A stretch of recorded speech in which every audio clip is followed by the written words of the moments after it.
Hi good morning to all. இன்னைக்கு லக்ஷ்மி குபேரர் பூஜை தான், ஃப்ரைடேங்கிறனால. அது மட்டும் இல்லாமல் இன்னைக்கு வைகுண்ட ஏகாதசி ஸ்பெஷலும் கூட. இன்னைக்கு யாரெல்லாம் வைகுண்ட ஏகாதசி விரதம் இருக்கீங்க அப்படிங்கிறத மறக்காமல் ஷேர் பண்ணுங்கள். இன்னைக்கு காலையில் பிரம்ம முகூர்த்த பூஜை நான் பண்ண முடியலை, காலையில் எந்திரிச்சதே லேட் அப்படிங்கிறதுனால சரி நீ லக்ஷ்மி குபேரர் பூஜை 9 to 10 நல்ல நேரத்தில் பண்ணிக்கலாம் அப்படின்னு சொல்லிட்டு தான் ஹாப்பியாக இன்னைக்கு சாமி கும்பிட்டு முடிச்சாச்சு. நீங்கள் இன்னைக்கு பிரம்ம முகூர்த்த பூஜை செஞ்சீங்களா இல்லையா அப்படிங்கிறதையும் மறக்காமல் ஷேர் பண்ணுங்கள். அண்ட் இன்னைக்கு யாருக்கெல்லாம் பர்த்டே இருக்கோ உங்களுக்கு எல்லாமே ஹாப்பி பர்த்டே. நீங்கள் எப்போவுமே ஹாப்பியாக இருக்கணும். நான் இன்னைக்கு லக்ஷ்மி குபேரர் பூஜையில் பார்த்தீங்கன்னா 21 1 ரூபி காயின் ஒரே மாதிரி இருக்கிறது எடுத்து இன்னைக்கு சுவாமிக்கு அர்ச்சனை பண்ணியிருக்கேன்.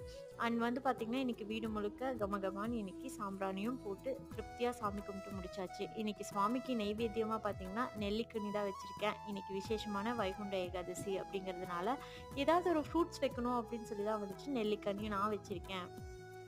என்னோட வீடியோஸ் பிடிச்சிருந்தா சேனலை சப்ஸ்கிரைப் பண்ணிக்கோங்க. பாய்.